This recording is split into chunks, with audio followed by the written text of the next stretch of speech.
અંકલેશ્વર જેડીસીમાં આવેલ ગણેશ સ્ક્વેર સ્થિત પિઝા શોપમાં ભરબપોરમાં સમયે અચાનક આગ ફાટી નીકળતા દોડધામ મચી જવા પામી હતી। અંકલેશ્વર જેડીસીમાં આવેલા ગણેશ સ્ક્વેરમાં આજે બપોરે આગની ઘટના સામે આવી હતી। ગણેશ સ્ક્વેરમાં આવેલ એક પિઝા પાર્લરમાં અચાનક આગ ફાટી નીકળતા વિસ્તારમાં અફરાતફરીનો માહોલ સર્જાયો હતો।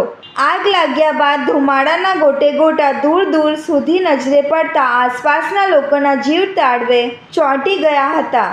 ઘટનાની જાણ થતાં જ ડીપીએમસીના 3 ફાયર ટેન્ડરો તાત્કાલિક ઘટના સ્થળે દોડી આવ્યા હતા અને ભારે જહેમત બાદ આગ પર કાબૂ મેળવ્યો હતો। આગ રહેણાંક વિસ્તાર નજીક લાગતા પોલીસ અને વહીવટી તંત્ર પણ સતર્ક બન્યો હતો।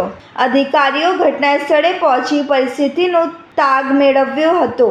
પ્રાથમિક તપાસમાં પિઝા શોપમાં શોર્ટ સર્કિટના કારણે આગ ફાટી નીકળી હોવાનું અનુમાન વ્યક્ત કરવામાં આવી રહ્યું છે। જો કે આગ લાગવાનું ચોક્કસ કારણ જાણવા વધુ તપાસ હાથ ધરવામાં આવી છે।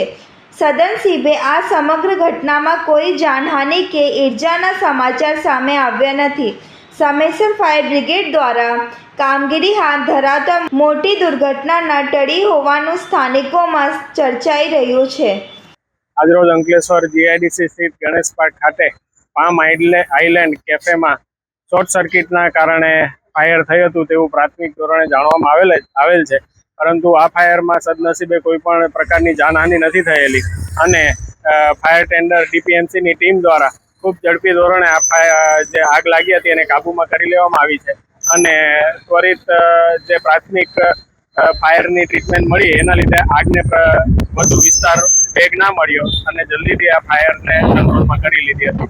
ફરીથી આમાં કોઈ જાનહાનિ નથી થઈ અને અંકલેશ્વરના તમામ ઉદ્યોગકારોને તેમજ વ્યાપારી મિત્રોને હું આજે આપના માધ્યમથી જણાવવા માંગુ છું કે પોતાની જે પણ કોઈ ધંધો રોજગાર કરતા હોય ત્યાં પ્રાથમિક ફાયર એક્સટિંગ્યુશર છે તેમજ અન્ય ફાયર સેફટીને લગતી સુવિધાઓ પોતાની સેફટી અને સલામતી માટે ઉપલબ્ધ કરે। આજે અંદાજિત 2:45 વાગે એક ફાયર કોલ આવ્યો હતો કે ગણેશ શોપિંગ સેન્ટર પાસે કંઈક આગ લાગેલી છે 2 થી 3 દુકાનમાં। એટલે તરત જ અમારી ગાડી ઘટના સ્થળ પર રવાના થઈ અને ઘટના સ્થળ પર પહોંચ્યા પછી જાણવા મળ્યું કે આગ થોડું વિકરાળ સ્વરૂપ ધારણ કર્યું હતું। એટલે અમે તરત જ બીજી ગાડીઓ પણ ઘટના સ્થળ પર મોકલી અને આગને ખૂબ જ ઓછા સમયમાં કાબૂમાં કરવાનો કોશિશ કરી હતી। અંદાજિત 1/4 કલાક જેટલા સમયમાં અમે આગ પર સંપૂર્ણ કાબૂ મેળવી દીધો છે અને હાલ કુલિંગ પ્રોસેસ ચાલુ છે।